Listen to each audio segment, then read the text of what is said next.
What we have going on this time of year, it's towards the end of July, third week in July, is what's called Verasion, and it is when the grapes turn color, and you can see there right in the middle of it you have these clusters that are partly turned, this one which is almost fully colored, and then here you have one that's almost still fully green.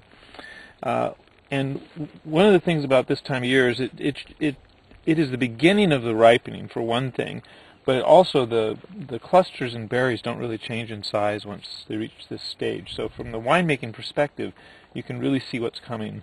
And when I look at this year's crop, this is Pinot Noir.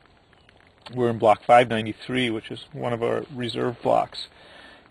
I see very small average berry size. These tiny, tiny little berries. The littlest ones don't have seeds in them, and what this means from a wine quality point of view is we're going to have very deep color because there's more skin where the color is in relation to the volume of the juice, and very few seeds, so the tannins will be softer. Also, you'll see the stalks, what's called the rachis. These are more exposed because the clusters are so small, so these will ripen flavor-wise, and we'll be able to use a little bit more of these in the fermenters as well to give a kind of a cinnamon note. One of the things, if we look a little further down here, is that you can see the variation from vine to vine. This vine is almost fully colored, and then we go to the vine next to it, and it's at least a full week behind. So even though these vines are all identical in terms of their clone and rootstock and the soil, they're right next to each other, there's still a great deal of variation. And by looking at this, I know that we're going to have to wait a little later than ideal average ripeness to let these ones that are behind catch up. Because if we picked when this vine was perfect, this would still have green underripe character.